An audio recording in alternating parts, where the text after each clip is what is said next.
पुत्राभ्यां नमः पुत्राभ्यां नमः लक्ष्मी नारायणाभ्यां नमः माता पितृभ्यो नमः पितृभ्यो नमः कुलदेवताभ्यो नमः ग्रामदेवताभ्यो नमः सागदेवताभ्यो नमः सर्वेभ्यो देवेभ्यो नमो नमः सर्वेभ्यो ब्राह्मणेभ्यो नमो नमः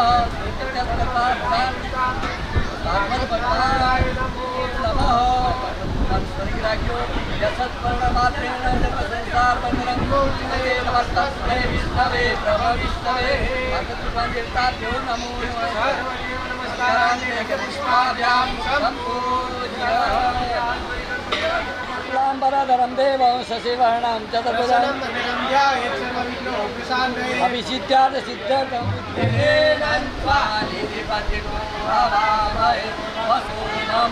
आमदानि गर्भस्वम ब्रह्मजास्ति गणनां गणपते नमो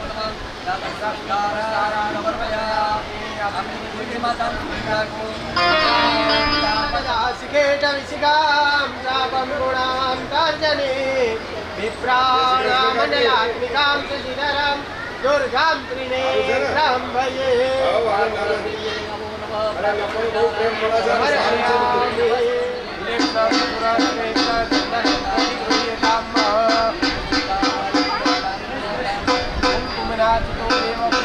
परमेश्वरो नारायणाय नमः गंधं समर्पयामि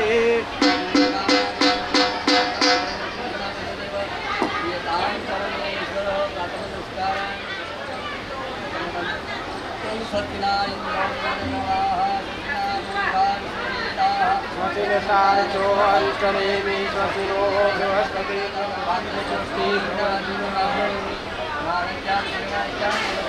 भवतु यजमानस्य आशीर्वाद।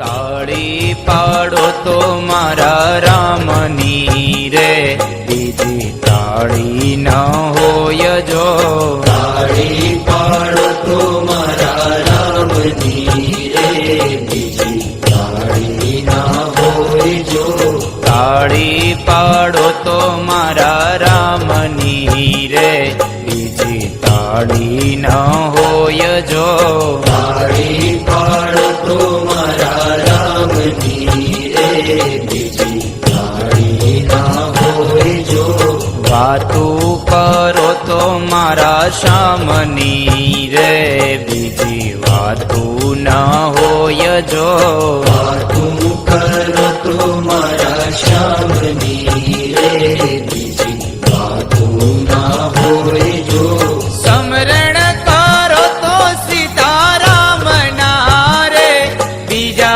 समरण ना होय जो समरण करो तो सीताराम नारे बीजा समरण ना होय जो ताड़ी पाड़ो तो मारा रामनी रे बीजी ताड़ी न होय जो ताड़ी पाड़ो तो मारा रामनी रे बीजी ताड़ी न होय जो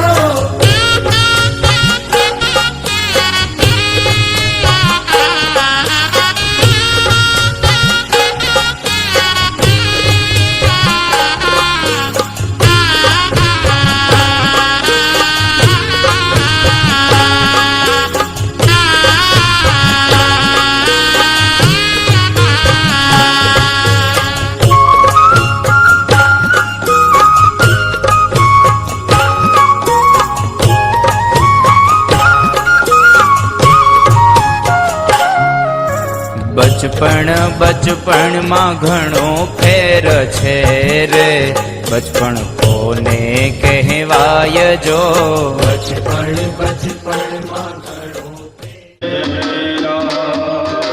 श्री राम जय राम जय जय राम श्री राम जय राम जय जय राम मन सफल होने सबका श्री राम जय राम जय जय राम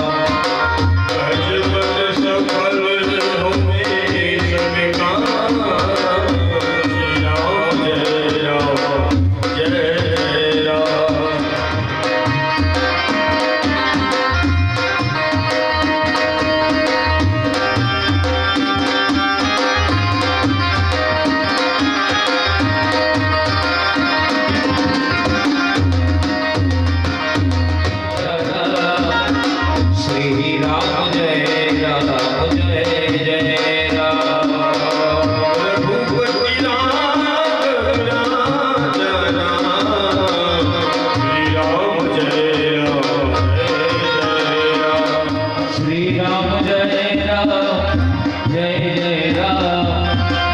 श्री राम जय राम जय जय राम श्री राम जय राम जय जय राम श्री राम जय राम जय जय राम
नरं चैव नरोत्तमं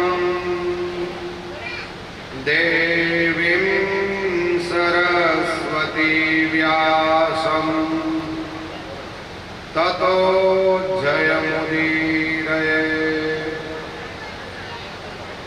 गुरुर्ब्रह्मा गुरुर्विष्णु गुरुर्देवो महेश्वर गुरुर्साक्षात् परब्रह्म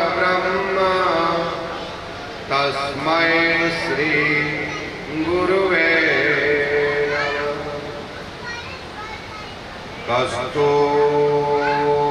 कस्तूरीतिलकं ललाटपटले वक्षस्थले कौस्तुभं नासाग्रे वरमौक्तिकं करतले वेणुकरे कङ्कणं सर्वाङ्गे हरिचन्दनं सुललितं कण्ठे च मुक्तावली गोपास्त्रे परिवेष्टितो विजयते गोपालचूडामणि।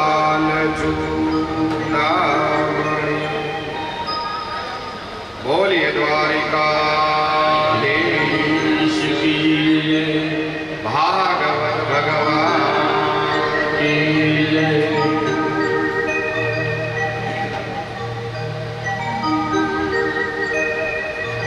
हरे राम राम राम हरे हरे हरे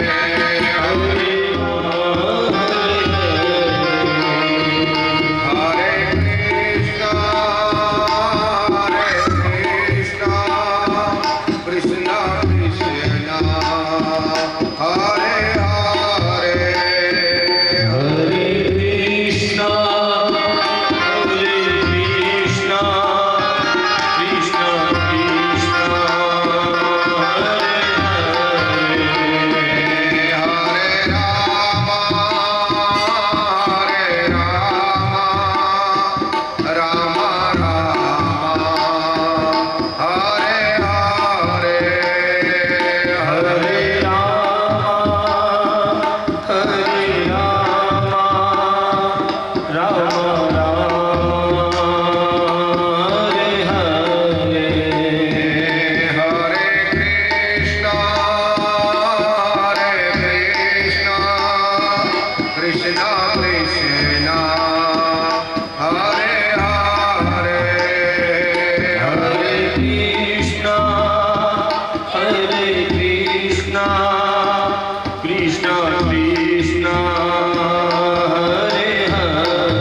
कृष्ण कृष्ण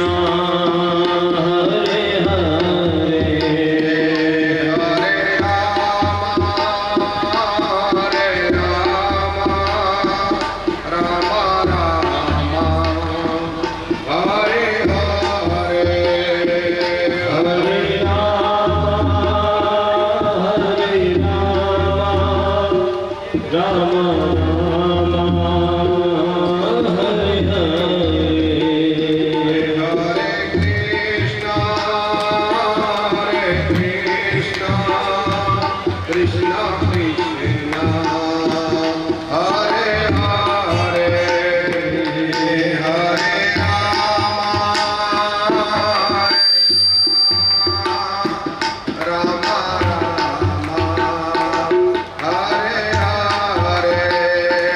हरे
કેવળ સાંભળવા માત્રથી ધન્ય કરનારી એવી આ શ્રીમદ ભાગવત જ્ઞાન યજ્ઞ સપ્તાહમાં અવગાહન કરી રહેલા તમામ ભાવિક ભક્તોનું હાર્દિક સ્વાગત છે. તમામ જીવ માત્રમાં પરમ ચેતના સ્વરૂપ રહેલા પરમાત્મા ઠાકોરજીના ચરણોમાં વંદન. મારા માતા પિતા ગુરુજનોના ચરણોમાં જય દ્વારિકાધીશ, જય દ્વારિકાધીશ.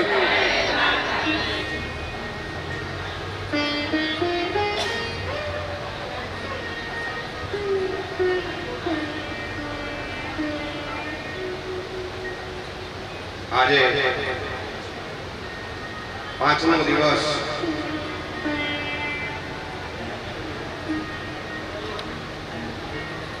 આ 5મા દિવસની કથાનો પ્રારંભ કરતા પહેલા જેને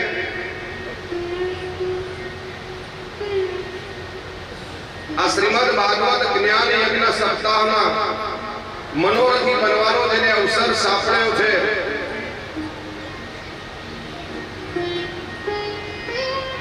એવા શ્રી પટેલ અમૃતભાઈ ભગવાનદાસ પટેલ પરિવાર તથા શ્રી પટેલ રમેશભાઈ ચુનીલાલ સહ પરિવાર કે જેમને આ કથાનો મનોરથી બનવાનો અવસર સાંપડ્યો છે એ યજમાનો આવેલા ભાવિક ભક્તોનું હાર્દિક સ્વાગત કરે છે.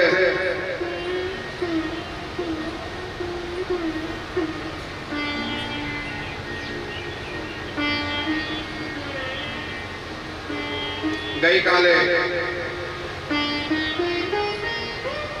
આપણે પરબ્રહ્મનું પ્રાગટ્ય કર્યું. આજે ભગવાનના લીલા ચરિત્રોની કથા આવશે.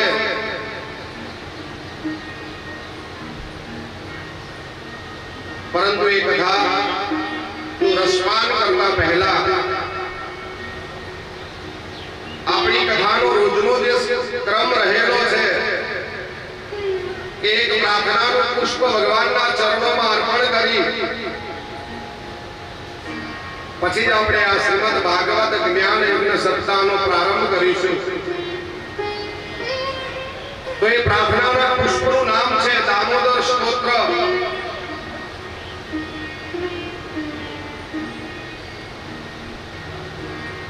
દામોદર સ્તોત્ર કરવાથી શું ફળ મળે મેં તમને 2 દિવસ પહેલાની કથામાં પણ જણાવ્યું છે. તો અહીંયા આપણે પણ દામોદર સ્તોત્રનું પઠન કરી અને 5મ દિવસના સત્રનો પ્રારંભ કરીશું.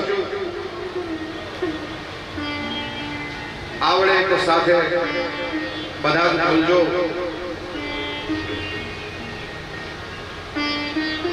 કરારવિંદે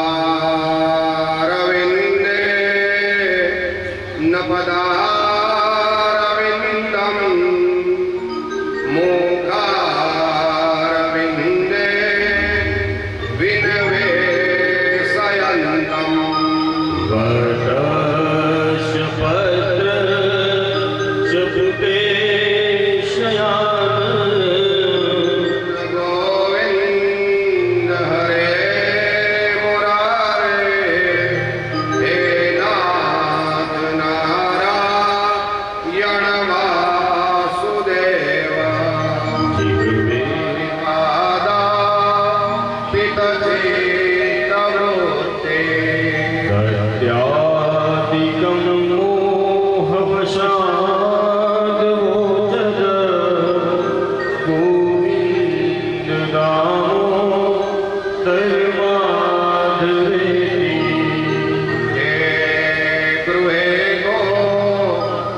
गुरु कदम्बा सर्वे मिलित्वा समवाप्ययोगम् पुण्यानि नानि पठन्ति नित्यं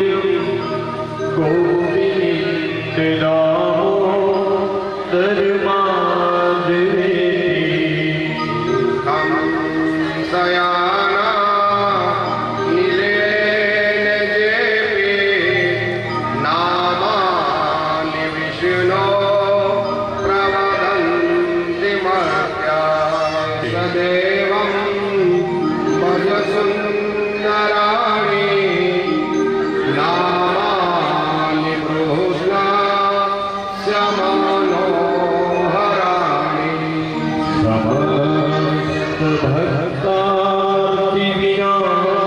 समस्तभक्तादिविनाशानि गोविन्दनामोदरमादरेति आवसाने इदमेव सारं सुखावसाने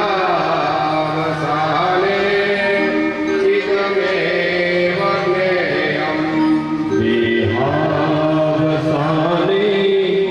इदमेव जाप्य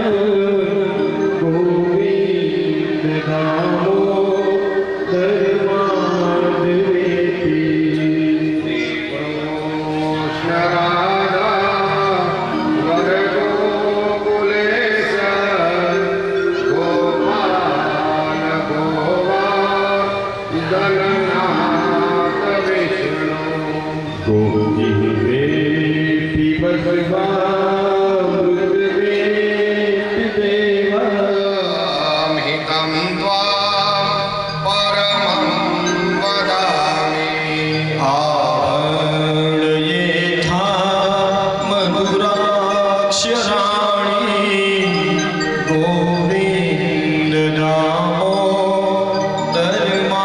गोविन्दनामोदरमादरेति मामेव याते मम देहि जिह्वे समागतेन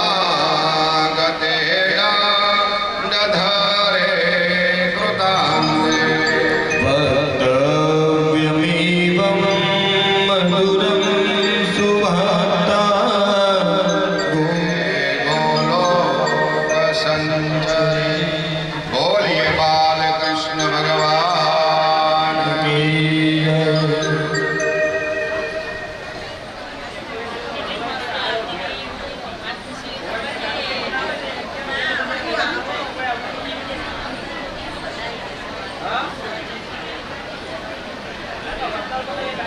बोलिए भागवत भगवान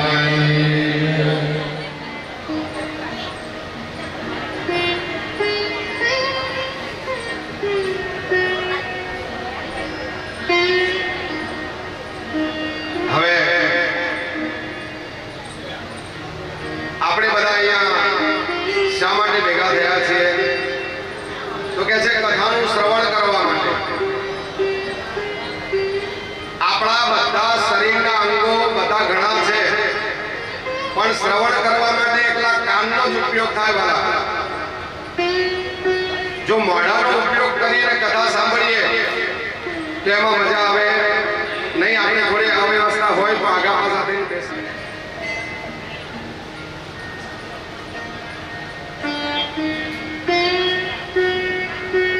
દેવતાઓ ભગવાનની સ્તુતિ કરે છે. વાલા બરાબર આવી કથાઓ છે ને જગાડવા માટે આવે છે. આવી કથાઓમાંથી આપણને કંઈક પ્રાપ્ત થાય એટલા માટે આ કથાઓ આપણને મળે છે. આ કથાઓ આપણને જગાડે છે. કહેવાય છે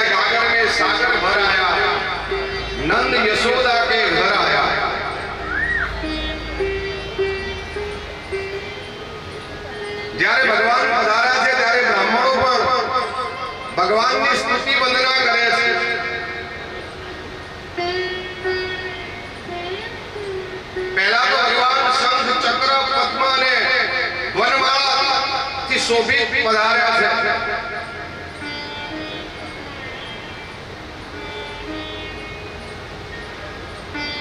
બધા દેવતાઓ ભગવાનની સ્તુતિ કરે છે. મંગલ સમય આવ્યો છે.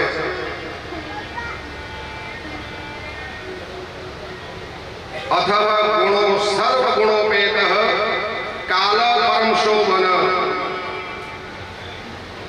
અહલ્યે પાદને જન્માક્ષમ શાંતક્ષમ કહતારકમ. ભગવાન ચતુર્ભુજ સ્વરૂપે વધાર્યા છે. સ્તુતિ કરે છે. ભગવાને બાલ સ્વરૂપ ધારણ કર્યું છે.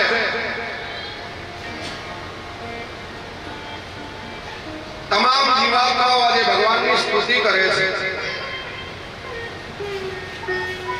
આજે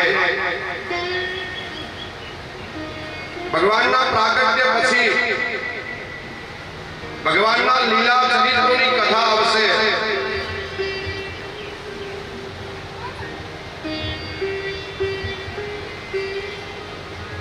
ખૂબ લોકો ભગવાનના દર્શન કરવા માટે આવ્યા છે અને ગઈકાલે ભાન ભૂલીને ઘણા બધા લોકો નાચ્યા છે. અને વાલે વાતો શાસ્ત્રો કહે છે કે ભાન ભૂલીને ભગવાન આગળ નાચીએ ને તો ભગવાન આપણને અવશ્ય પ્રસન્ન થાય છે. તમારો ભાવ ભગવાન સાથે જોડાયેલો હોય તો તમને લેશ માત્ર પણ દુઃખ થતું નથી.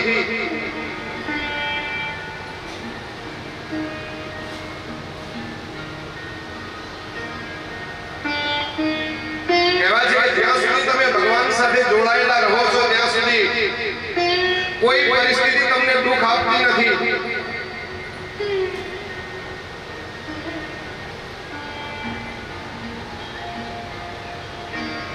અહીંયા તમે કથા મંડપમાં આવો છો.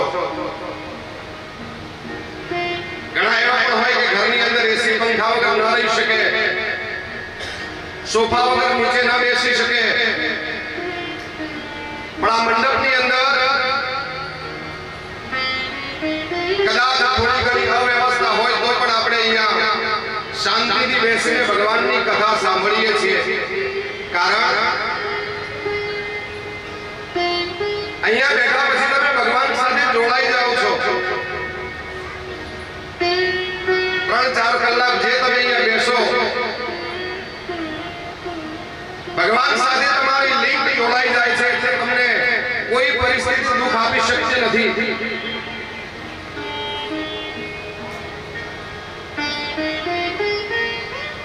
પણ જ્યારે કહ્યું છે સંસારમાં દુઃખ તો વાલા આગળ આવીને ઊભું જ રહેવાનું છે. 3-4 કલાક કથા પૂરી થાય મંડપની બહાર જઈએ એટલે પાછી ચિંતા અને દુઃખ આપણને વળગી પડે છે. ઘણા વખત મંડપની બહાર જઈએ તો પહેલી ચિંતા શું થાય? મારા ચંપલ તો કોઈ નહીં પહેરી હોય. પહેલું આપણને આ વિચાર આવી ઉભો રહે. એટલે વાલા મંડપ છોડીએ ને એટલે દુઃખ પ્રાપ્ત થાય. પણ જ્યારે તમે ભગવાનમાં જોડાયેલા હોવ છો, ભગવાનની કથામાં બેઠા હોવ છો, ભલે તમને સગવડ મળે ન મળે પણ આપણે અહીંયા આનંદ અનુભવીએ છીએ. કારણ આપણી લિંક ભગવાન સાથે જોડાયેલી હોય છે.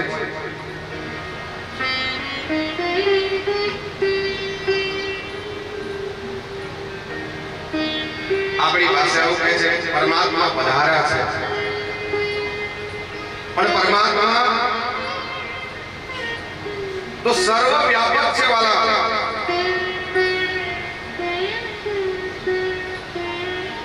રામચરિતમાનસ તો કહે છે હરિ વ્યાપક સર્વત્ર સમાના. એવી કોઈ જગ્યા નથી જ્યાં ભગવાન ન હોય. આજે પણ કથા મંડપની અંદર ભગવાનનો અવશ્ય કોઈ જગ્યાએ વાસ છે ને છે. પણ મેં પહેલાથી જ કહ્યું હતું કે ભગવાનને ઓળખવા હોય ને તો તમારો ભાવ જોઈએ, ભગવાન પર તમને ભરોસો હોવો જોઈએ. તો એ ભગવાન અવશ્ય તમને દેખાશે.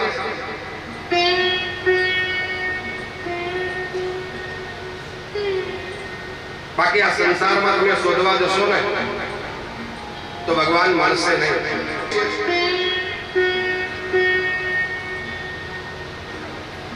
તું પણ જલ્દીથી ચાલ. એક એક ગોપી તૈયાર થઈને નીકળે છે.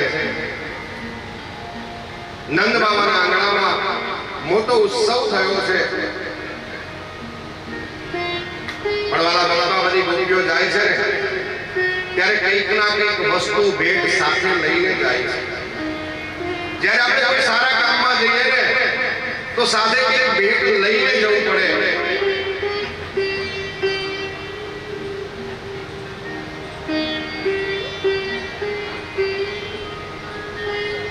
આપણા ગામમાં કથા બેઠી છે અને કથાનો સમય થાય તમે કથામાં આવો અને કોઈને સાથે લઈને આવો ને કે આપણા ગામમાં કથા છે ચાલો સાંભળવા, તો પણ એ સારી વસ્તુ કહેવાય છે. મેં તમને આગળ પણ કહ્યું કે યજમાનનું કલ્યાણ કરવું હોય તો એમના રૂમમાં બેસીને અમે 5-10 જણ પહોંચી શકતા હતા. પણ ધન્ય છે આ યજમાનોને કે એમને એવો પણ વિચાર કર્યો કે અમારા પિતૃઓનો તે મોક્ષ મળશે પણ આ સાંભળવા આવે છે ને એ દરેકનું કલ્યાણ થાય એવી સારી ભક્તોને અનેક તાળીઓથી વધાવો વાલા ભક્તો. કારણ કે આ બધું કરવું કઈ નાની નાની વાત નથી. વિચારો તો બધાને આવે મારે આમ કરવું છે, મારે તેમ કરવું છે, પણ એ વિચાર જ્યારે તમે અમલમાં મૂકો ને ત્યારે ખબર પડે.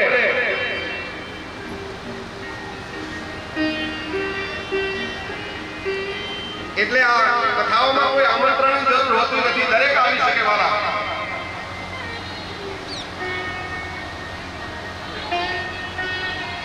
હવે અવસઈપુરા જેવું ગામડું હશે એમાં ભગવાનની કથા બેઠેલી. તો કહે છે કે ગામડાના એક બેન કથા સાંભળવા માટે નીકળ્યા છે અને એમના જ ફળિયામાં એક બેન આંગણામાં કચરો વાળતા હતા. જરા બેન ભણેલા ગણેલા હશે, ઇંગ્લિશ જાણતા હશે. તો આ ગામડાની ભણેલા ગણેલા બેન શું કહે, ના હું તો બીજી છું. ત્યારે આ ગામડાની અભણબેને શું કહ્યું કે હું એ તમારા ભાઈને તો દીધી જ છું, પણ કથા સમજણનો ફેર છે વાલા, અને આ સમજણ સુધારવી હોય ને તો કથામાં આવવું પડે.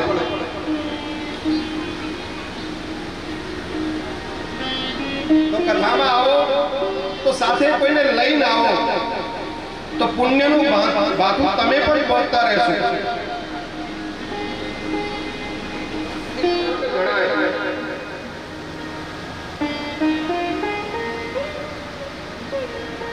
બાકી કેવું થાય, આખું ગામ સાંભળવા આવે, કથા વિરામ થાય પછી બધા જતા રહે. તમારી બહુ ચિંતા થાય છે. તો પેલું કેમ કે 2 દાડા પહેલો અમારા વાડામાં પાડો બૂમો પાડી મરી ગયો. આ તમે એવું કરો છો આ કોઈ રહેતું નથી, અમને તમારી ચિંતા થાય છે. એટલે અમે પાડાની માફક રહીએ છીએ વાલા. કથામાં આવ્યા છો તો કથામાં કીર્તન વચ્ચેમાં જન્મ્યા છીએ. અને આ ભાગવતની અંદર લખ્યું છે કે 125 વર્ષનું ભગવાનનું આયુષ્ય છે. એમાં ભાગ્યશાળી આપણે છીએ કે 100 વર્ષ ગુજરાતમાં ભગવાન રહ્યા છે. તો આપણે તો એવી તાલવી પાડી પડે ને કે છેક દ્વારકાધીશમાં હમણાં.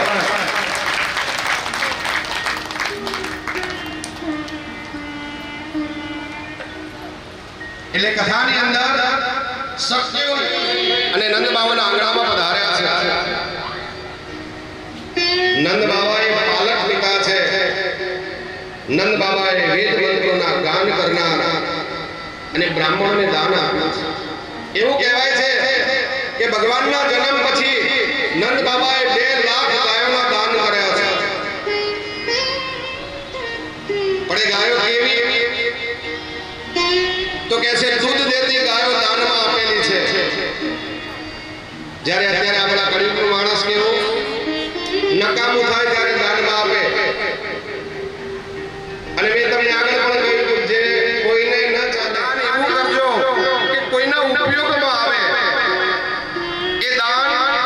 નિરર્થક જાય એવું દાન ન કરતા. નંદ બાબાએ 2 લાખ ગાયોના દાન કર્યા છે. બ્રાહ્મણોને બોલાવી સ્વસ્તિ પુણ્ય વાચન કરાવ્યા છે. અને નંદ બાબાને જ્યારે સમાચાર મળ્યા, બાળકો જ્યારે પણ આવા દીકરા દીકરીના જન્મના સમાચાર આવે ને ત્યારે પિતાએ સૌ પ્રથમ પહેરેલા વસ્ત્રો હોય ને એ પ્રમાણે માથા ઉપર એક ડોલ ભરી પાણી રેડી અને સ્નાન કરવું જોઈએ. અથવા નદી સરોવર હોય એમાં જે ડૂબકી લગાવી અને સ્નાન કરવું જોઈએ, જેને મોસમ સ્નાન કહેવામાં આવે છે.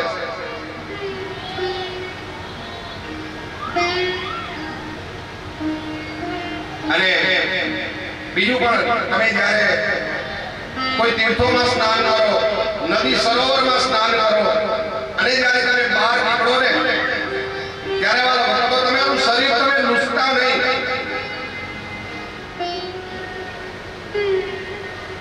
જે પણ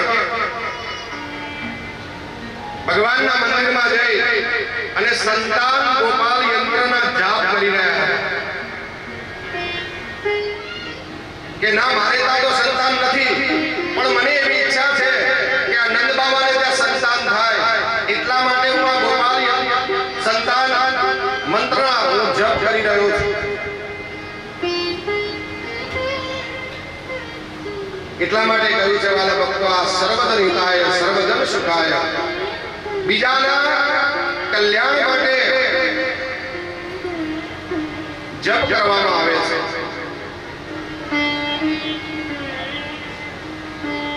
ત્યારે નંદ બાબાએ એ બ્રાહ્મણને 10 ગાયો દાનમાં આપી છે.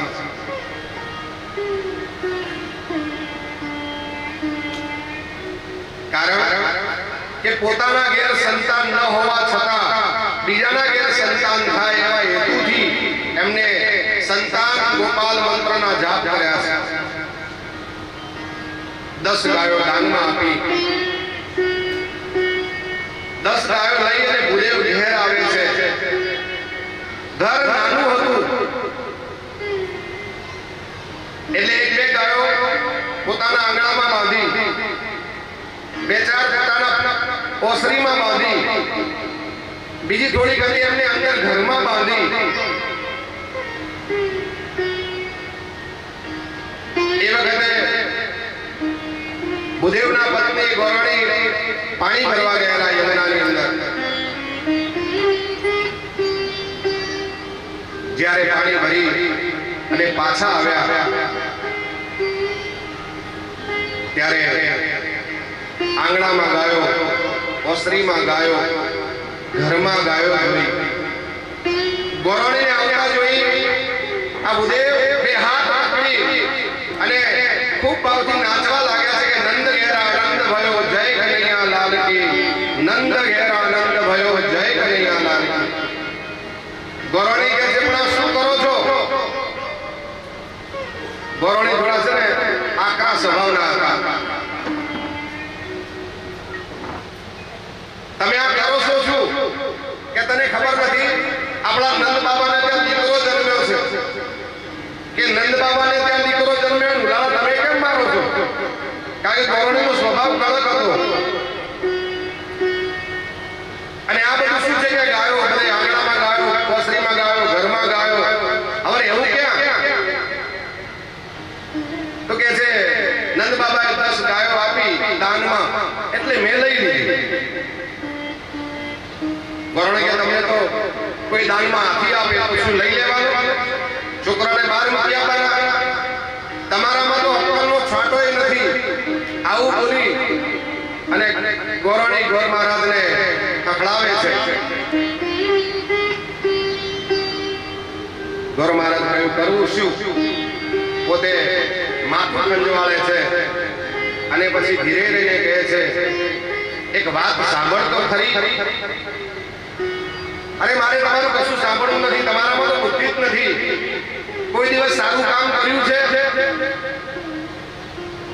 પણ કે તું મારી વાત તો સાંભળ.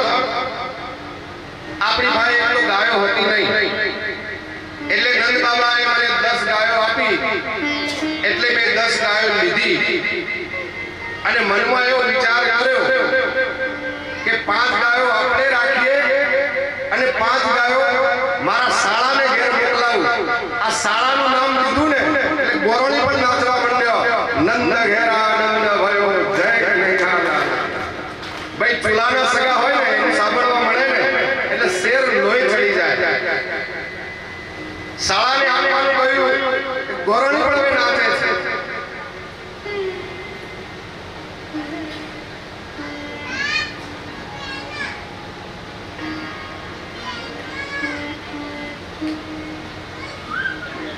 નંદ બાબાએ ભગવાનના જન્મના સમાચાર સાંભળી નામદી શ્રાદ્ધ કરાવ્યું છે. ત્રેતાયુગમાં રામચંદ્રના જન્મના સમાચાર સાંભળી દશરથ રાજાએ પણ નામદી શ્રાદ્ધ કરાવ્યું. આ નંદનો અર્થ થાય છે બીજાને આનંદ આપે એ નંદ. ખૂબ જ દાન આપી લોકોને આનંદ કરાવ્યો છે.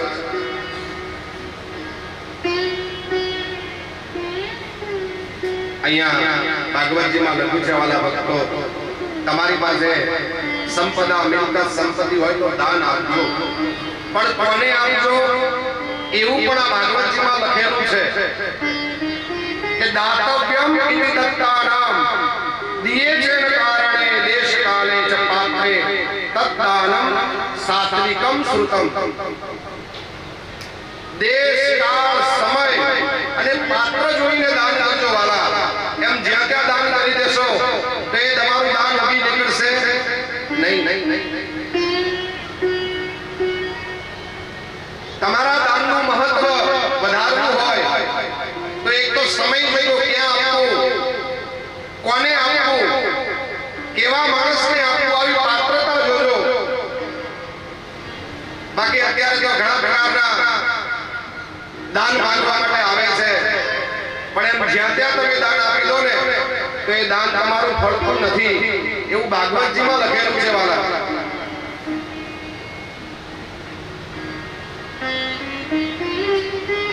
તો બીજાને આનંદ અપાવે નંદ અને પોતાનો યશ બીજાને આપે યશોદા.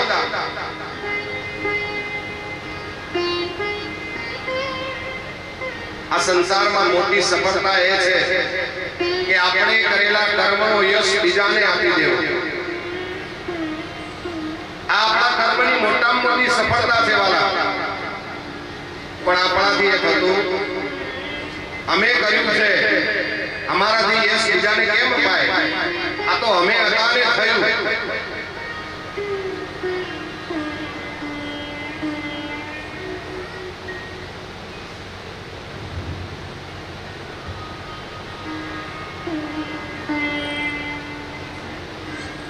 તો બીજાને યશ આપે તે યશોદા. 2-3 દિવસ ગયા, દ્વાદશીનો સમય આવ્યો છે. ભગવાન મહાદેવને થયું કે પરબ્રહ્મ બની ચૂક્યા છે, લાવે એને મળતો આવું, એના દર્શન કરતો આવું, એ કેવા લાગતા હશે.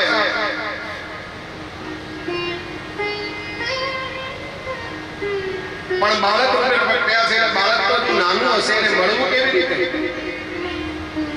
તો એવું કહેવાય છે કે મહાદેવજી નંદી આદિ ગણોને કહે છે કે હું પરબ્રહ્મ પ્રગટી ચૂક્યા છે અને મળવા માટે જાઉં છું. એ લોકોએ પણ બહુ જીદ કરી છે કે અમને પણ સાથે લઈ જાઓ. ત્યારે મહાદેવજીએ કહ્યું છે કે નંદી વગેરે ગણો, અત્યારે હું જઈ આવું છું અને હું પછી તમને જે રીતે રસ્તો બતાવું એ રીતે તમે જજો. નંદી આદિ ગણો પોતે માની ગયા છે, પણ શેષનાગ માનતા નથી કે આજે તમે ના પાડો કે ગમે તે કરો, મારે તો આવવું જ છે. મારે એ જોવું છે કે જે મારી પથારી ઉપર સૂવે છે શેષ નારાયણ, તો એ ઘોડિયામાં કેવા લાગતા હશે એ મારે જોવા અવશ્ય આવવું છે. ભગવાન જોગી બાવાનો વેશ લઈ અને ગોકુળમાં પધાર્યા. ગોકુળમાં આવી અલગનો નાદ કર્યો છે. સામે એક ગોપી મળે છે. ગોપી કહે છે, બાબા તમે કોણ છો અને અહીંયા ગોકુળમાં શા માટે આવ્યા છો? પણ તમારો પહેરવેશ જોઈને એવું લાગે છે કે તમે કદાચ જ્યોતિષ હોય એવું લાગે છે.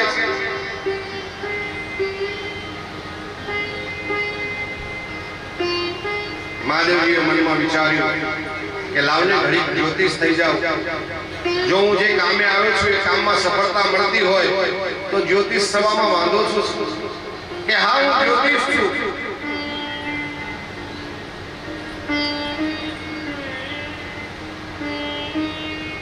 કે બાબા અમારા નંદ બાબાને ત્યાં લાલાનો જન્મ થયો છે, એના જોશ તમે જોશો?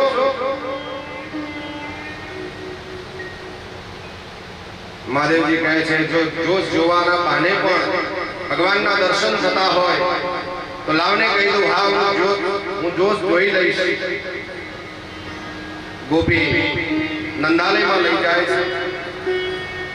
નંદાલયમાં જઈ કહે છે, બાબા તમે ઉભા રહો, હું યશોદા માને બોલાવતી આવું.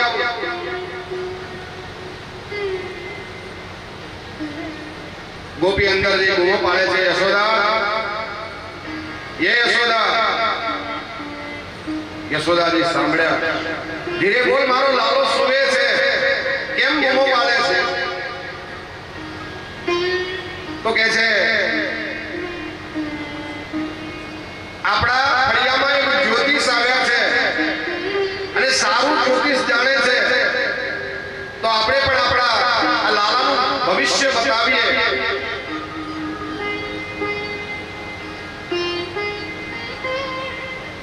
જશોદાજી તરત પોતાની ઓસરીમાં આવીને જુએ છે. બાબાને જોઈ પહેલા તો તરત એમના પગ થંભી જાય છે, એકદમ સમભ થઈ જાય છે. એમનું શરીર જોઈને નાગણીઓના હાર પહેર્યા છે, વાઘ ચર્મ ધારણ કર્યું છે, કપાળમાં ત્રિકુંડ છે, હાથમાં ત્રિશૂળ છે. આ જોઈ યશોદાજી ગભરાઈ જાય છે અને ગોપીને કહે છે, ગોપી તું આ કોને બોલાવીને લાવી છે? મોકલી દે અમને, મારે મારા લાલાના જોશ જોવડાવવા નથી. મારો લાલો ડરી જશે.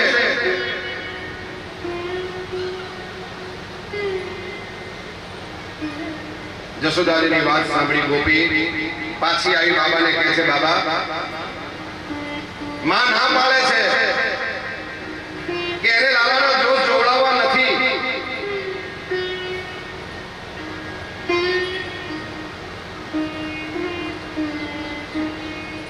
ગોપી કહે છે, માં એક કામ કરો, આપણે એમને બોલાવ્યા છે તો થોડી એમને ભિક્ષા આપી દો અને ભિક્ષા આપ્યા પછી એમને આપણે અહીંથી રવાના કરીએ.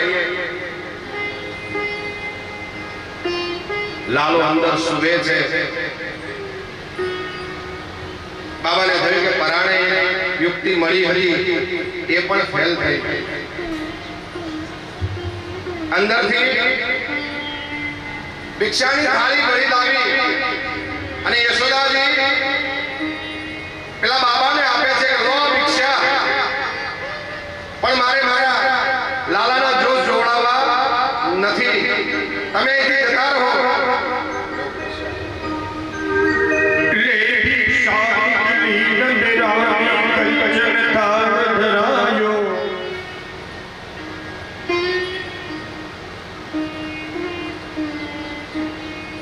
ગોપી કહે છે, માં એક કામ કરો, આપણે એમને બોલાવ્યા છે તો થોડી એમને ભિક્ષા આપી દો અને ભિક્ષા આપ્યા પછી એમને આપણે અહીંથી રવાના કરીએ.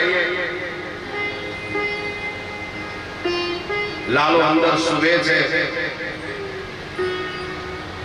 બાબાને થયું કે પરાણે યુક્તિ મળી હતી એ પણ ફેલ થઈ. અંદરથી ભિક્ષાની થાળી ભરી લાવી અને યશોદાજી પેલા બાબાને આપે છે કે લો ભિક્ષા, પણ મારે મારા લાલાના જોશ નથી. તમે અહીંથી જતા રહો.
મારે તો અંદર મોટો ખજાનો પડ્યો છે. ખજાનાના દર્શન કરવા છે. પછી બાબા પોતે મનમાં વિચારે છે કે લાવને સાચું જ કહી દઉં. શા માટે જૂઠું બોલું?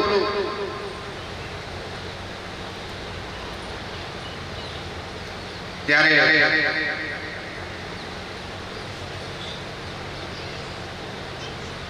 આ સંસારનો નિયમ છે કે જ્યાં સુધી તમે કપટ કરશો, જૂઠું બોલશો, ત્યાં સુધી તમને કૃષ્ણ નહીં મળે. એટલે ભગવાને વિચાર્યું કે લાવ હું પણ સાચું કહી દઉં કે હું તારા લાલાના દર્શન કરવા માટે આવ્યો છું. ભગવાન યશોદાજીને કહે છે, ના ચાહીએ દોલત દુનિયા,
અંતરથી નાદ કર્યો છે કે હું તારા લાલાના દર્શન કર્યા વગર જવાનો નથી. અને જ્યારે વાલા ભક્તો અંતરથી નાદ થયો ત્યારે ઘોડિયામાં સુતેલા ભગવાને આ નાદ સાંભળ્યો છે.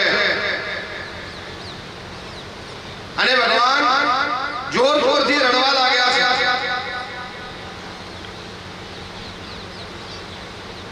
યશોદાજી શાંત કરવાનો પ્રયત્ન કરે છે. ભગવાન શાંત થતા નથી. ગોપી પ્રયત્ન કરે છે પણ શાંત થતા નથી.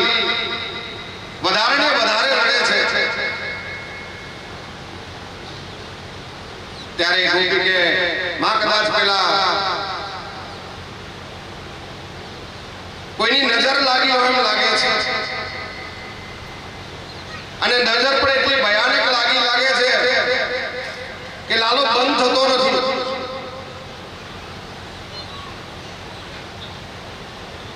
અને વાલે વખતો અંતરથી જ્યારે નીકળેલો નાદ હોય ને તો ભગવાન અવશ્ય સ્વીકારે છે.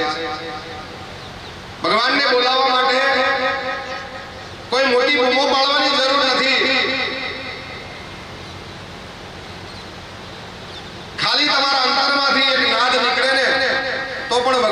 સુધી પહોંચી જાય છે.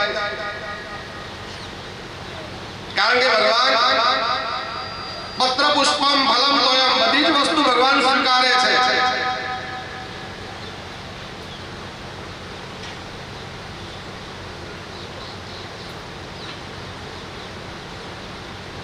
આગળ કથામાં કહે છે વિદુરજી ઉદ્ધવજીને પ્રશ્ન કરે છે કે કોના શરણે જવું? તો ઉદ્ધવજી કહે છે કે જેના તમે સ્તુતિ કરો કે એની નિંદા કરો, બંને પણ એનો સ્વભાવ સરળ રહે એના શરણે જવું. તો ભગવાનનો સ્વભાવ સ્વરૂપ બધું સુંદર છે. માટે વાલા ભક્તો, જો કોઈના શરણમાં જવાનું થાય ને તો ભગવાનના શરણમાં જજો. કારણ કે ભગવાનનો સ્વભાવ એવો છે, તમે નિંદા કરો તો પણ એ સરળ રહે છે અને એમની સ્તુતિ કરો તો પણ એ સરળ રહે છે. દૂધ પીવડાવનાર માં યશોદાને પણ ગતિ આપે છે અને ઝેર પાનાર અવાજ સાંભળ્યો છે. અને આ અંતરમાંથી જે પ્રાર્થના થઈ એનો અવાજ પણ ભગવાને સાંભળ્યો. એ સાંભળ્યો છે, મીરાબાઈનો અવાજ સાંભળ્યો છે, નરસિંહ મહેતાનો અવાજ સાંભળ્યો છે, અભણ એવા સત્રીબાઈનો અવાજ સાંભળ્યો છે, જનાબાઈ નામે ભક્ત હતા એમનો અવાજ સાંભળ્યો છે. અને જનાબાઈ તો પોતે મનુષ્ય હતા એટલે બોલતા, પણ જનાબાઈના થાપેલા છાણા હતા ને એ છાણામાંથી પણ વિઠ્ઠલ વિઠ્ઠલ વિઠ્ઠલ એવો અવાજ નીકળતો. તો હૃદયથી કરેલું કામ, હૃદયથી કરેલો અવાજ, હૃદયથી કરેલો પોકાર ભગવાન અવશ્ય સાંભળે છે. અહીંયા આપણે આ સતયુગની વાત નથી, હમણાં 100-150 વર્ષ જૂની વાત છે. ગાયકવાડ સરકારની જ આ વાત છે.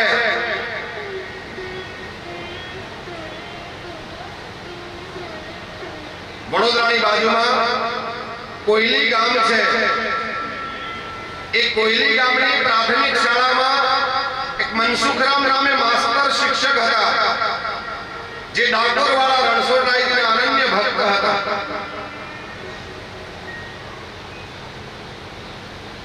એટલે આ સતયુગની વાત નથી વાલા ભક્તો, હમણાંની જ વાત છે.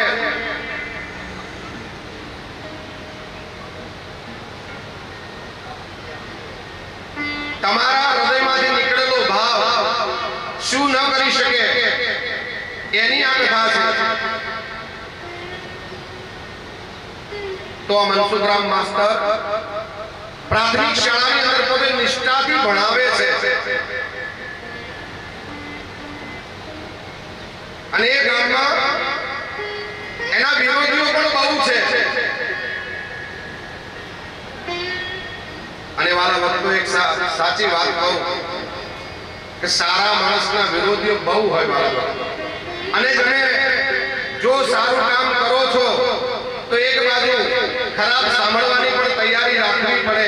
કારણ કે આ દુનિયા છે, દો રંગી છે દુનિયા. જ્યાં સુધી તમારો વિરોધ નહીં થાય ને ત્યાં સુધી તમારી પ્રગતિ પણ શક્ય નથી વાલા. એટલે કંઈક સારું કાર્ય કરીએ તો થોડું ઘણું કંઈક સાંભળવાની હિંમત પણ રાખવી જોઈએ. આ દુનિયા તમને ઘોડા ઉપર બેસી અને તમારો વરઘોડો પણ કરે, અને એ જ દુનિયા તમે ન ગમો તો તમને ગધેડા ઉપર બેસાડીને પણ ફેરવે.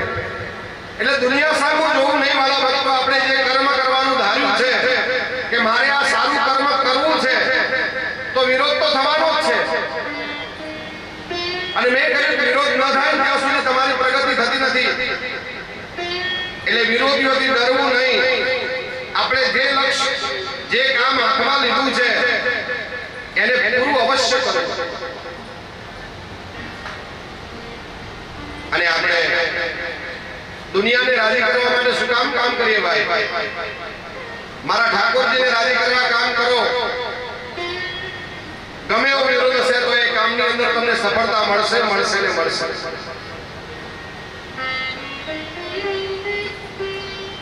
આ દુનિયા તમારા થોડા સમય વખાણ પણ કરશે. એ જ દુનિયા તમે કામમાં નહીં આવો તો ગાળો પણ બોલશે. કારણ કે આ દુનિયા એ દો રંગી છે. માત્ર ને માત્ર પરમાત્માનું કામ છે એવું લક્ષ્ય રાખી કામ કરો. એક બાપ અને દીકરો ઘોડી લઈને જતા હતા. દીકરો ઘોડી ઉપર બેઠો છે. આગળ જતા એક ગામ આવ્યું. ત્યાં ગામ વચ્ચે બેઠેલા 2-4 જણાએ કીધું કે આને શરમ આવતી નથી. ઘરડો બાપ ચાલે છે અને પોતે ઘોડી ઉપર ચડી બેઠો છે. આ સાંભળી દીકરો ઉતરી ગયો અને બાપને બેસાડ્યો છે.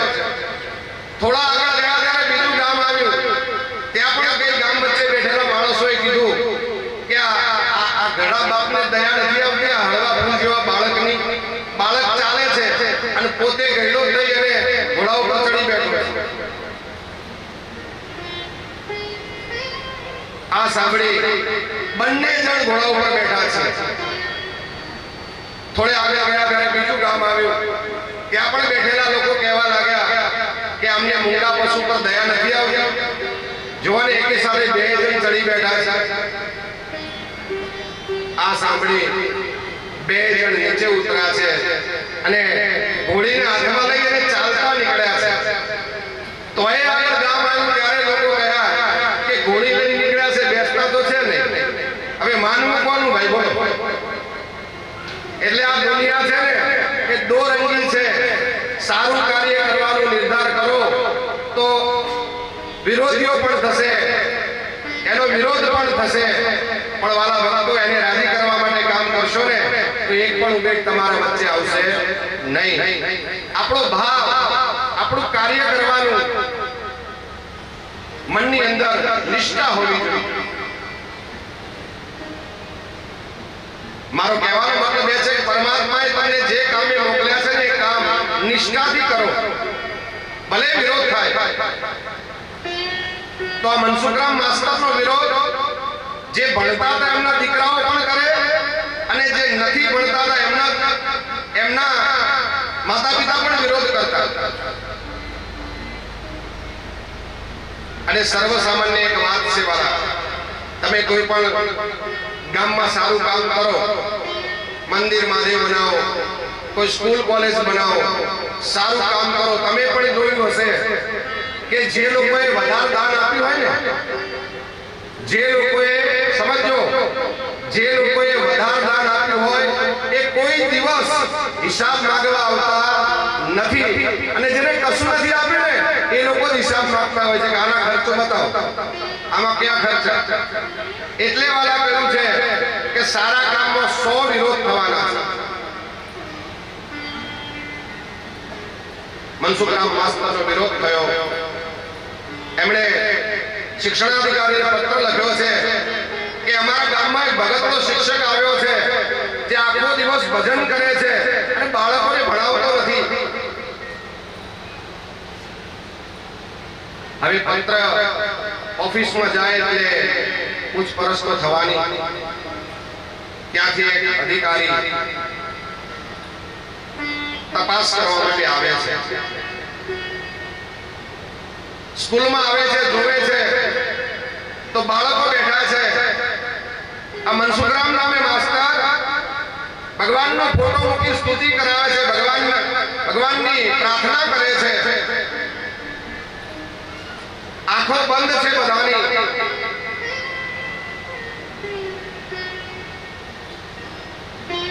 આ અધિકારી પોતે આવીને ઉભા રહ્યા છે, પ્રાર્થના ચાલે છે, માસ્ટરની આંખો બંધ છે. ત્યારે એની સાથે આવેલો એનો પટાવળો કે સાહેબ આનો રિપોર્ટ સારો લખતા નહીં. જો આપણે આવ્યા છીએ તો તમને આવકારો પણ આપતો નથી.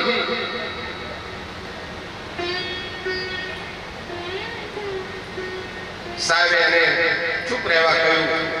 પ્રાર્થના ચાલે છે.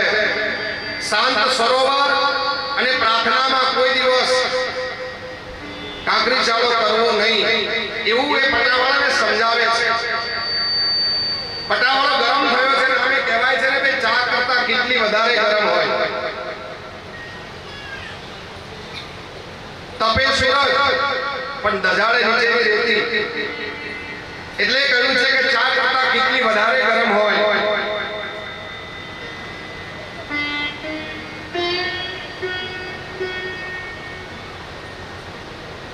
અધિકારી આવે છે. પ્રાર્થના પૂરી થઈ.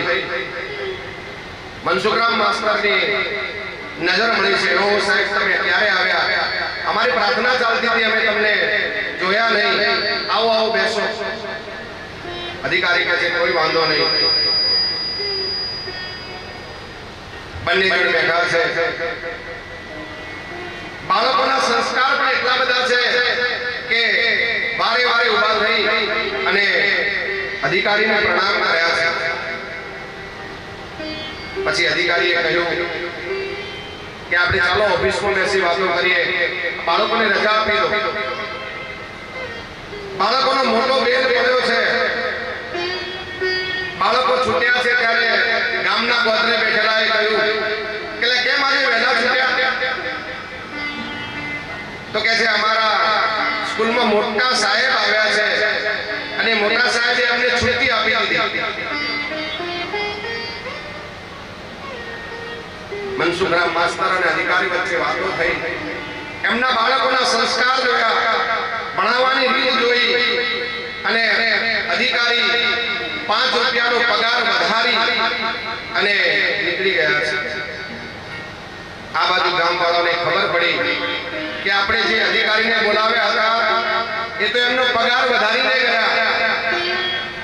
કદાચ એમના સગા હોય એવું લાગે છે. પછી થોડી વાર 2-4 દિવસ પછી ફરીથી પત્ર લખ્યો. એ જ પ્રમાણે અધિકારી આવ્યા, તપાસ કરી, બધું સારું દેખાયું. એટલે એ અધિકારી પણ 5 રૂપિયા પગાર વધારીને એ પણ નીકળી ગયા. એ પણ ગામવાળાને ખબર પડી કે આ જે આવે છે બધા કદાચ એના સગા હોય એવું લાગે છે. પછી તો ગામવાળા ભેગા થઈ અને હવે નક્કી કર્યું કે આપણે ખુદ શિક્ષણ અધિકારીને જ પત્ર લખીએ અને એમને જ દબાણ કરીને લખીએ, તમે પોતે જાઓ, બીજા કોઈ નહીં.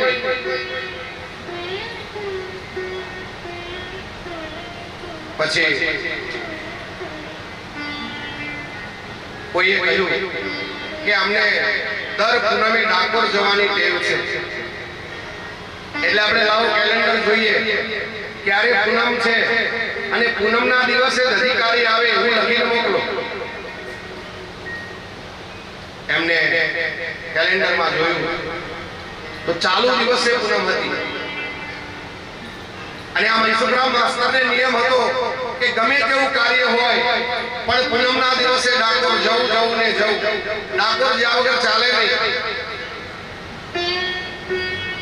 કેલેન્ડરમાં જોઈ જે દિવસે પૂનમ હતી એ અંદર નોંધ કરીને લખ્યું કે આ દિવસે જ આવવું અને સ્વયં શિક્ષણાધિકારીને જ આવવું, બીજા કોઈને મોકલવા નહીં. આ પત્ર પાછો ઓફિસમાં ગયો. ઓફિસમાં પૂછપરછ થઈ.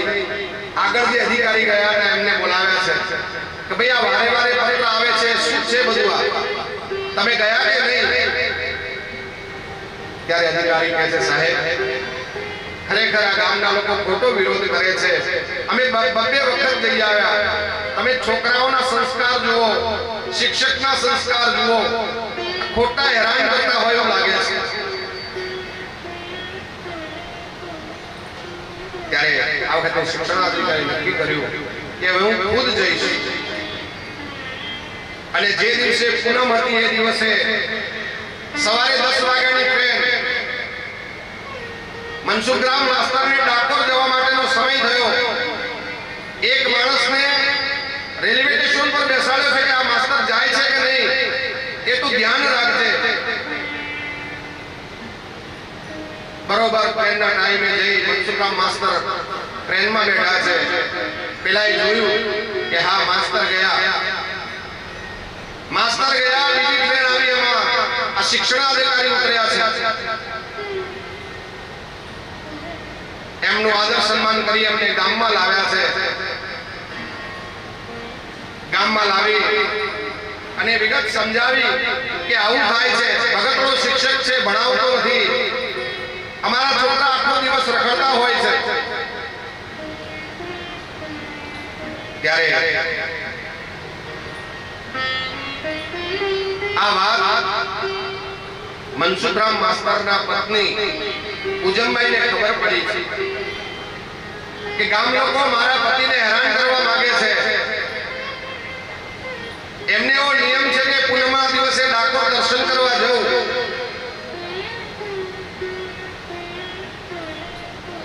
પણ વાત ચિંતા એ વાતની છે કે કદાચ મારા પતિની નોકરી જશે તો વાંધો નથી, પણ મારો પતિ જેને ભજે છે એની આબરૂ ન જવી જોઈએ એમ વિચારી એની એક નાની ઓરડીમાં જ એક દીવો કરી અને ભગવાનને પ્રાર્થના કરી છે કે મારા પતિની રક્ષા કરજો. અંતરમાંથી અવાજ નીકળ્યો, અવાજ ડાકોરમાં પહોંચ્યો છે અને ડાકોરની અંદર ભગવાન રણછોડરાય પોતે તેજ સ્વરૂપે અહીં કોયલી પ્રાથમિક શાળામાં આવ્યા છે.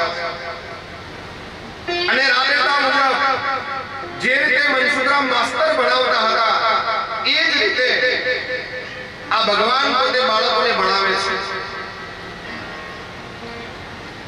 શિક્ષણાધિકારીને લઈને આખું ગામ સ્કૂલમાં આવે છે. સ્કૂલમાં માસ્તરને ભણાવતા જોઈ બધા એકદમ નવાઈ પામ્યા છે કે આ તો એ છે જેને નજર રાખવા માટે મોકલ્યો તો એને પકડીને લાવ્યા કે ભાઈ તે એમને જત જોયા કે નહીં? કે હા હું સાચું કહું છું, એમને ટ્રેનમાં બેસતા જોયા છે. તો કે આ કોણ છે? વાલા વિચાર કરો કે એક સામાન્ય શિક્ષક જો બાળકોને ભણાવે અને સંસ્કાર મળતા હોય તો અખિલ બ્રહ્માંડનો માલિક જ્યારે ભણાવે ત્યારે કેમ સંસ્કાર મળે? કેવું વાતાવરણ છે એ તમે વિચાર કરો કે અખિલ બ્રહ્માંડનો માલિક જ્યારે બાળકોને ભણાવવા માટે આવ્યો છે.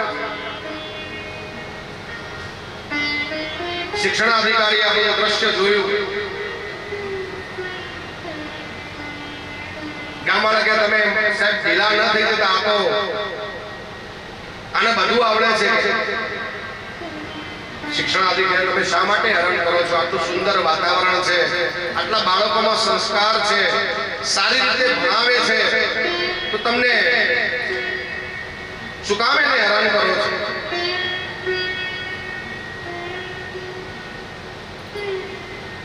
અમે ઘણી જગ્યાએ સ્કૂલોમાં જઈએ ને, બાળકોને પ્રશ્નો પૂછીએ ને તો બાળકો જવાબ પણ આપી શકતા નથી. એવી સ્કૂલોમાં પણ અમે ગયા છે. આ તો કેવા સંસ્કાર છે, જે પૂછીએ એનો કડકડાટ જવાબ મળે છે. અરે ઘણી જગ્યાએ જેને પૂછવામાં આવે બાળકને ઉભો કરી કે બોલ શિવનું ધનુષ કોણે તોડ્યું હતું? તો એવા પણ જવાબ મળે છે કે સાહેબ ભલે તૂટ્યું, નવું કેટલાનું આવે છે કહો. આવા જવાબ પણ મળે છે. એના કરતા તો લાખ દરજે આ સ્કૂલ હારી છે. શા માટે તમે આવા સારા શિક્ષકને હેરાન કરો છો? શિક્ષણાધિકારીએ ગામ લોકોને સમજાવ્યા છે, વાતચીત કરતા હતા.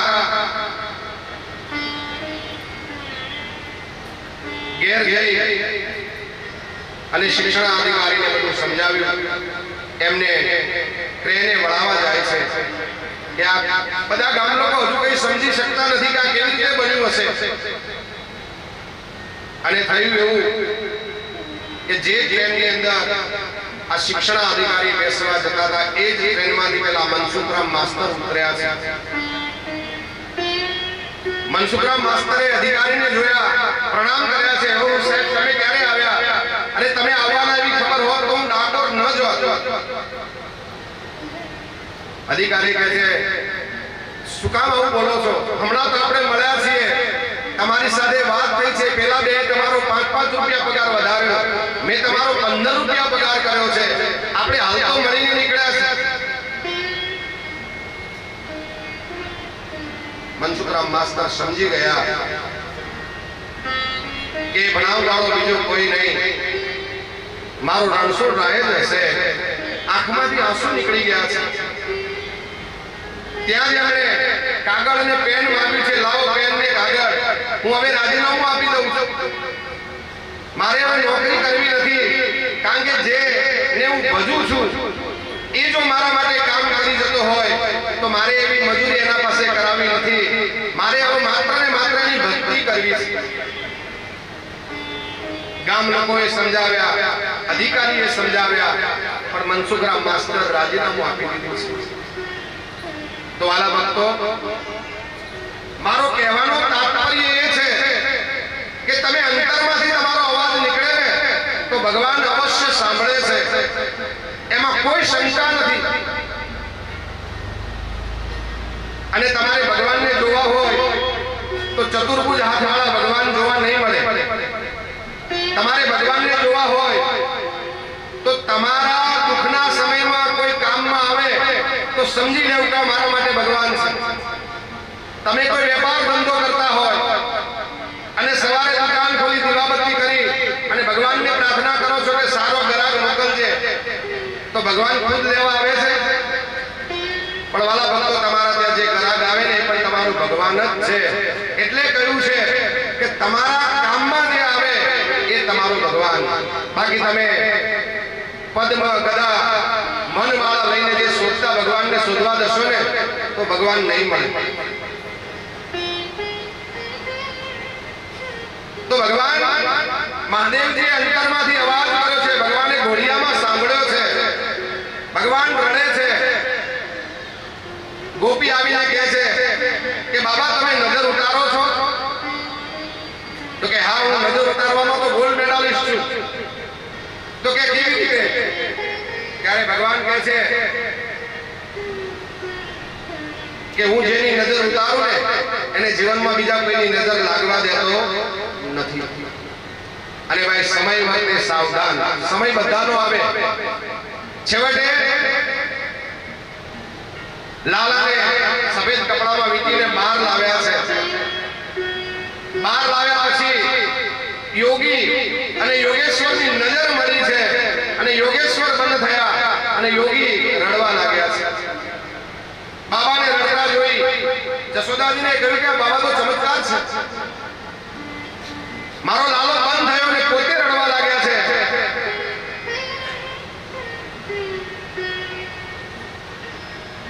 લાલાને હાથમાં આપ્યા. જશોદાજી બહુ ડરે છે. એમને નાગણીઓને કુંડળ પહેરેલા છે, હાથે નાગણીઓ છે, ગળામાં નાગ છે. ભગવાનને હાથમાં આપ્યા. ભગવાન ઝીણા ઝીણા હાથે નાગ પકડવા માટેનો પ્રયત્ન કરે છે. જશોદાજીને બહુ ચિંતા થાય છે કે આ નાગ કરડશે તો. ત્યારે બાબાએ કીધું કે મૈયા ડરશો નહીં, આ ભલે અત્યારે નાગ પકડવાનો પ્રયત્ન કરે પણ સમય આવશે ને ત્યારે મોટામાં મોટા નાગને નાથશે પણ ખરો. આમ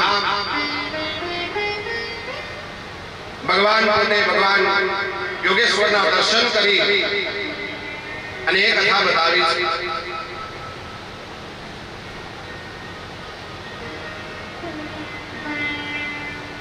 અને પછી સમય ગયો, 14નો સમય આવ્યો અને 14ના દિવસે વિધિના લેખમાં મેઘ મારવા માટે પૂતના આવી છે. આ પૂતના નો અર્થ એવો છે કે જે પવિત્ર નથી તે પૂતના. નહીં જ્ઞાનેન સદૃશમ પવિત્ર ને વિદ્યતે. જેનામાં પવિત્રતા નથી એ પૂતના. અને પૂતના દ્વારા આપવામાં આવેલું વિષ એ પણ ભગવાને સ્વીકાર્યું છે. કાલકુલ નામનું ઝેર છે. ભગવાન બધા જ પ્રકારની ઈચ્છાઓ પૂર્ણ કરે છે. કેમ? તો આ પૂતના કોણ હતી? તો કે છે બલિરાજાની પુત્રી રત્નમાલા હતી. પહેલા જન્મમાં એ એ બલિરાજાની પુત્રી હતી રત્નમાલા નામે.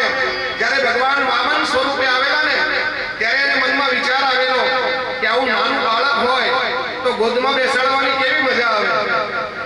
ભગવાને કહ્યું એ ઈચ્છા તારી પૂર્ણ કરીશ. જ્યારે વિરાટમાંથી વામન સ્વરૂપ વિરાટ સ્વરૂપ ધારણ કર્યું વામનમાંથી અને એ વખતે મનમાં વિચાર કર્યો કે આવા બાળકને તો ઝેર આપીને મારી નહીં ખાય. ભગવાને કહ્યું એ પણ તારી ઈચ્છા પૂર્ણ કરીશ. તો આ પૂતના એ બલિરાજાની દીકરી રત્નમાલા હતી.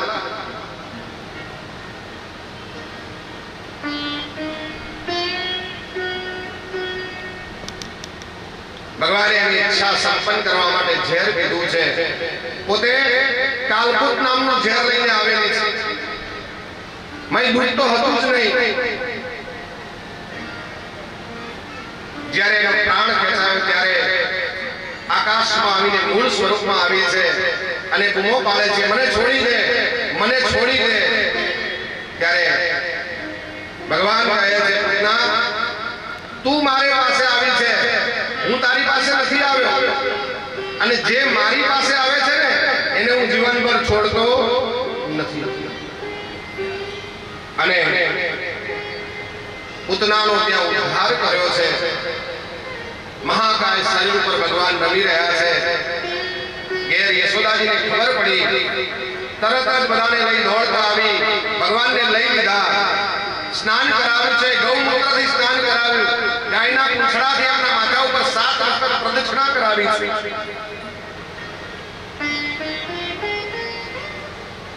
અને ભગવાને પૂતનાનો ઉદ્ધાર કર્યો. ત્યારબાદ ભગવાન પડખું ફેરવતા શીખ્યા છે. અને આ પડખું ફેરવ્યું ત્યારે ભગવાને પણ નંદ બાબાએ ગોકુળને ધુમાડા પંથ જમાડ્યું છે. આ જમવાની વાત આવી એટલે આજે પણ તમને કહું કે આ મનોરથી પરિવાર ભજન અને ભોજન બંનેનો સુંદર સમન્વય કરેલો છે. વાલા ભક્તો, અહીંયા તમે કથા સાંભળવા આવો છો ને તો એમનો પણ ખૂબ આગ્રહ છે ભોજન કરીને જજો. કારણ કે વારે વારે કેવું ન પડે વાલા, અન્નના કણનો બગાડ થાય ને ચાલે નહીં. એટલે વાલા ભક્તો, એમનો ખૂબ આગ્રહ છે તમે આવ્યા છો તો જમીને જજો.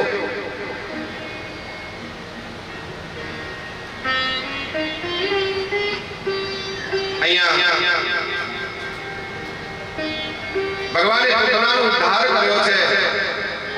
ત્યારબાદ ભગવાન પડખું ફેરવતા શીખ્યા. નંદ બાબાએ આખું ગોકુળ જમાડ્યું છે. બ્રાહ્મણોએ ભગવાનના નાના એવા સુંદર સ્વરૂપની સ્તુતિ કરી છે. આપણે પણ ભગવાનના નાના એવા સ્વરૂપની સ્તુતિ અને કીર્તન દ્વારા આપણે પણ ભગવાનના નામનો થોડો મહિમા જાણીએ અને ઊભા થઈ અને ભગવાનનું નામ સ્મરણ કીર્તન કરીએ, જેથી કરીને આપણને આગળની કથા સાંભળવામાં પણ રસ પડે.